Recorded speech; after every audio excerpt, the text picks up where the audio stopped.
तो मित्रों 2017 पहलानो बोझो होय तेनुं बोझा मुक्तिनुं फॉर्म आपणे केवी रीते भरवुं तो तेना विशेनी महत्वपूर्ण माहिती दोस्तों हूँ आपने जणावुं कि बोझा मुक्तिनुं फॉर्म आवी रीतनुं कंईक आवशे दोस्तों।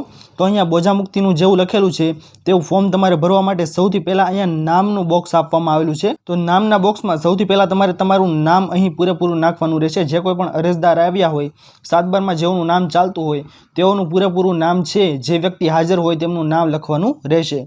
त्यारबाद तेनुं एड्रेस लखवानुं रहेशे। त्यारबाद अहीं तारीख नाखी दो अने छेल्ले लास्टमां नाखवानो छे मोबाइल नंबर, जे कांई पण कॉन्टेक्ट नंबर होय ते नाखवानो रहेशे। त्यारबाद अहीं तमारे जे कांई पण XYZ कचेरी लागू पड़ती होय ते कचेरी तमारे नाखी देवानी रहेशे। અને અહીં 3 રૂપિયાની કોટ ફી ટિકિટ લગાડવાનું તમે ભૂલતા નહીં। ઓકે, ત્યારબાદ તમારે અહીં નીચે આવી જવાનું છે દોસ્તો। તો આ ફોર્મ છે તેમાં અહીં નાખવાનું છે તમારે તાલુકાનું નામ અને ત્યારબાદ આવશે અહીં જે તમારું ગામનું નામ, જે જમીનના 7/12 છે તમારા જે ગામના, તે ગામનું નામ અહીં તમારે નાખવાનું રહેશે। ત્યારબાદ અહીં અરજદારનું નામ, જે કોઈ પણ વ્યક્તિ હોય જેઓનું નામ સંયુક્ત ચાલતા હોય કાં પછી એક નામ ચાલતું હોય, જે કાંઈ પણ વ્યક્તિના નામ ચાલતા હોય તેમનું ફર્સ્ટ નામ નાખી અને ત્યારબાદ વગેરે કરી નાખો તો પણ તમારે ચાલે। તમામ વ્યક્તિઓના નામો નાખવાની જરૂર નથી। ત્યારબાદ આ બોક્સની અંદર તમારે નાખવાનો છે ખાતા નંબર, એની પછી આવશે અહીં સર્વે નંબર, જે કાંઈ પણ તમારે ખેતીની જમીનનો સર્વે નંબર છે તે નાખવાનો રહેશે। અને ત્યારબાદ અહીં નાખવાનું છે તમારે હેક્ટર આરે, જે કાંઈ પણ જેટલા હેક્ટર આરે હોય તે નાખવાનો રહેશે। ત્યારબાદ જે કાંઈ પણ તમારે વધારે જમીન હોય તો નીચેના બોક્સની અંદર તમે નાખી શકો છો। ત્યારબાદ દોસ્તો આપણે અહીં આવી જવાનું છે વધારે નીચે।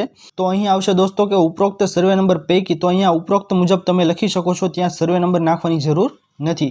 ત્યારબાદ જે જમીન પર જે કાંઈ પણ મંડળી કે પછી બેંક જે કાંઈ પણનો બોજો હોય તેઓનું નામ આપણે અહીં નાખવાનું રહેશે।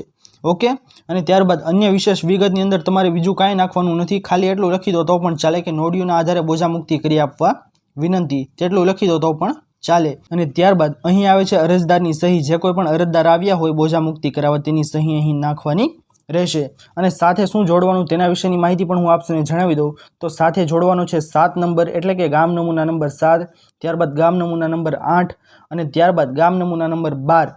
અને વધારે જોડવાના છે કે અરજદારનું આધાર કાર્ડ, ત્યારબાદ જે કાંઈ પણ નોંધણીનો દાખલો હોય, જે કાંઈ પણ બેંકનો હોય કે મંડળીનો હોય ત્યાંથી તમને જે NOC આપેલું હોય તે NOC સાથે ઓરિજિનલ જોડવાનું રહેશે।